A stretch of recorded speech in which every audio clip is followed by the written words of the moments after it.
Like, share, subscribe, dislike, comment below. Pat yourself on the back, yo. Hope you're having a good day, a good night, depending where you at in the world. If you listen to this, shouts out to y'all. All three of y'all. If it is just 3 views, it's cool. Let's get straight to it. To AEW. AEW, thus far, the last about 2 years, has been relatively decent. At least pretty good, you know. It ain't the best, but it's been good. In my opinion, has it been better than WWE? Yeah. Yes, it has. But we're going to talk about a flaw that AEW needs to really wake up and realize. And it might be a couple, actually, that I can think of. But the biggest flaw of them all is the big man problem. That is AEW's biggest issue.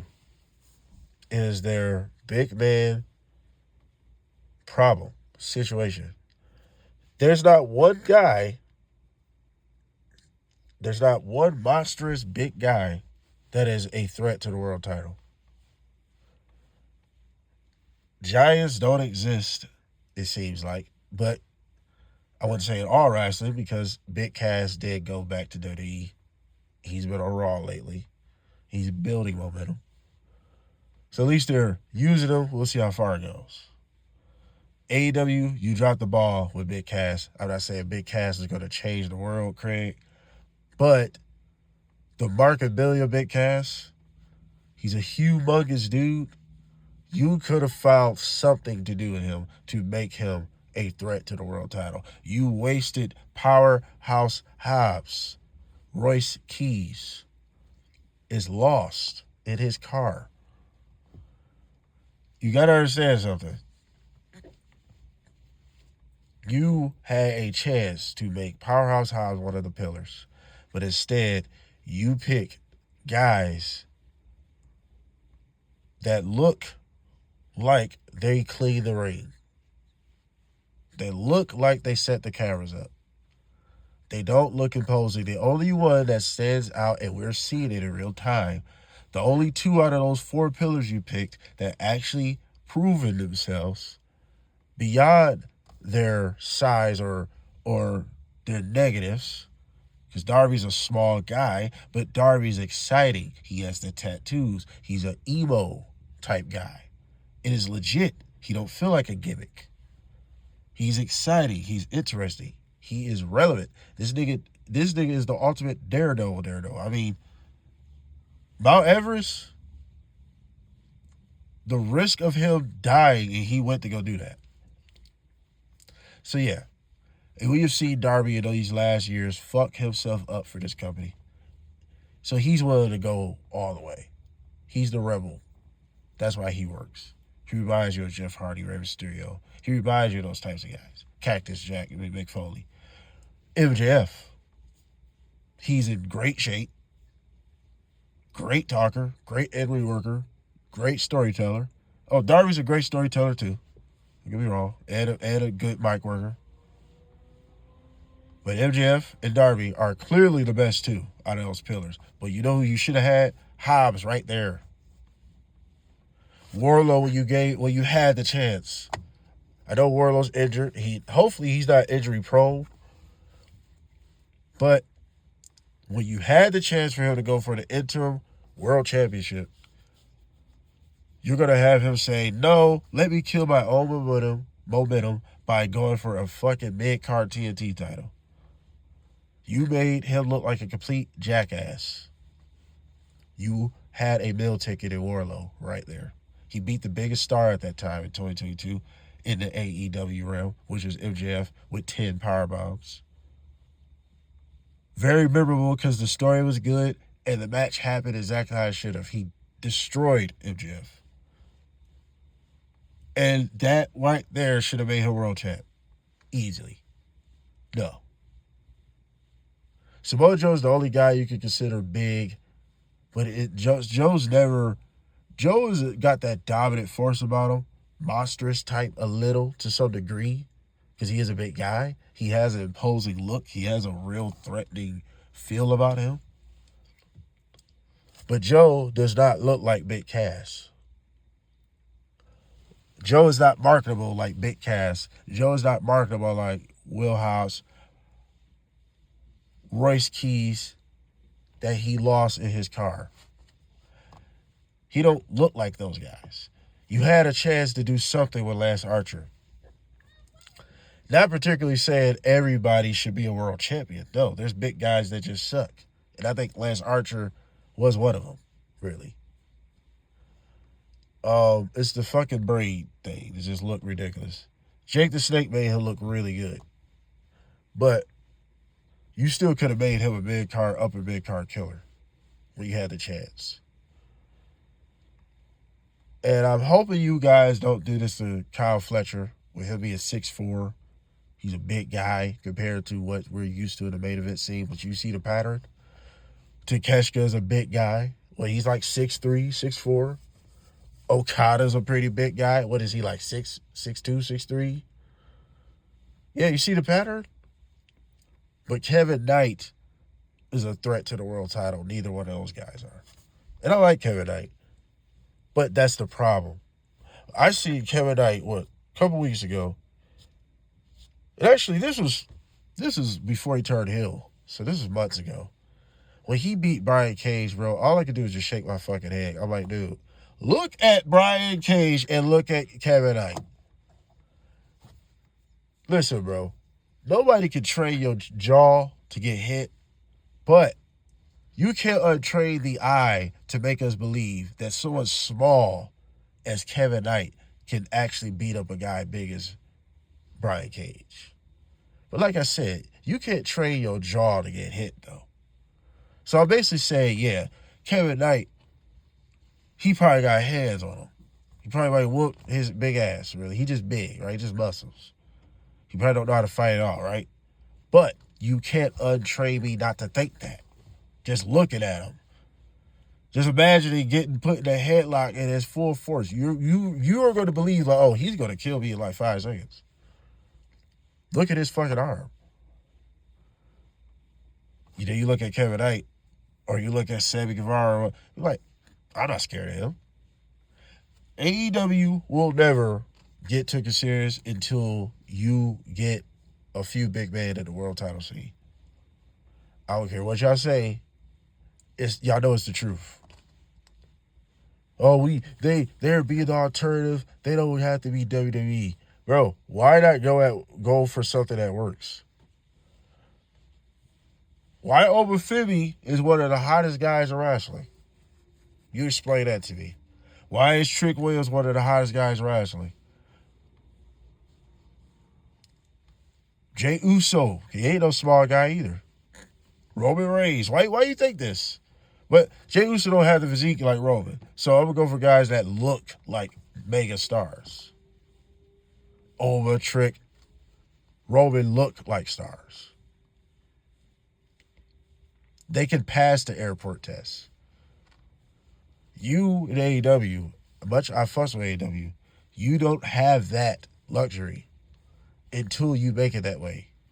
You need a big man representation. We don't have not one person that's equivalent or that can be compared or even can defend you in dream matches debates against a Brock Lesnar. Yeah, you got Lashley, but what is Lashley doing? You see the pattern? Even Shelton Benjamin's big as fuck. But no, I'm not saying Shelton Benjamin should be world champ, but you get what I'm saying, though. A lot of the big guys are mid-carders. Come on, bro. We got to stop doing that. Ain't no lie. Actually, all the big guys are mid-carders. What big guy is in the world title picture? There's not one. There's not one. So how you expect people to take you serious and there's nobody that can market AEW off of them? All the men want to be him. All the ladies want to be with him. You need guys like that. And you wasted so many people that could have placed that could have held that in place, that could have carried that burden. Y'all fucked it up. Y'all fucked it up. Y'all need to fix this. And as AEW sicko fans, we need to complain about this more. Big man needs a push. Push, hashtag push big man. Literally, hashtag push big man, AEW. What are y'all doing? Jade Cargill, let's even get on the ladies. Oh, the ladies, do love me how they work. Anyway, what I was talking about, we got to get back on the ladies. Why do you think Jade Cargill, they said, was actually moving ratings when she was AEW? Because nothing looks like her. No matter what you say about her booking in WWE, she's always going to have a top spot, though. Look at her. So I'm saying, so she's always going to have a high spot. That's just what it is. They're really heavy on her. Her second title run might be exactly what she needed to be certified. Does she still need work in the ring? Okay. I don't know why y'all forgetting she's only 6 to 7 years on television. They threw her to the wolves right away. Since AEW. I don't know why y'all forgetting that. Everybody botches. Everybody don't have chemistry. But why would you not push Jade Cargill? Dude, just off of her look alone. But see, this is the problem. I got another problem with AEW. You guys need to stop the 5-match requirement bullshit. This devalues levels. This devalues top guys. That's what it does. Why, if Will Ospreay is the next world champion, and I guarantee he's going to have a match on Dynamite against fucking Shibata or something, and he's going to have a hard time beating this dude. Shibata's going to kick out of 3 fucking hit blades, and he's got to do a Tiger Driver 91 to beat fucking Shibata out of all people. You see what I'm saying? This equality, everybody's good as the next. We got to stop that, bro. Why do you think Brock Lesnar has that presence? Why do you think that? Why do you think Brock Lesnar losing to Oba already made Oba a massive hit? Because Broly Lesnar is exactly what the fuck I just called this nigga. Broly. And if you know anything about Dragon Ball Z, you know Broly is one of the worst niggas to fight. We ain't seen a nigga check him yet. Fuck Bio Broly. That wasn't even Broly. Fuck Bio Broly. I'm talking to my nerves right now. Fuck Bio Broly. I rolled that shit up now. But the real Broly, my nigga, you already know. This is the worst nigga to fight. That's how Brock Lesnar feels. This is the worst nigga to get in the ring with. Not anybody can have good matches with him, bro. No. And Brock Lesnar good matches are usually with smaller guys, and they're surviving him. Ain't no beating up Brock Lesnar. You're surviving him. You got to set levels. The world champion, the champion of the world, Craig, he should not be having hard times with bottom tier guys. What the fuck does that look like if Superman is having a hard fucking time with Atomic Skull or something? And all niggas, you had a hard time with him? And you fought Doomsday as Darkseid and shit? And General Zod and Superman Prime and shit? You can't beat Atomic Skull? So that's that nerd coming out of me. I'm just saying, AEW, stop fucking around with these damn everybody's on the same level bullshit. What is the story in that? I don't like it. And of course, I'm just one person. But But it's annoying. I want to see AEW shoot up to the highest. Ratings has been going up here and there.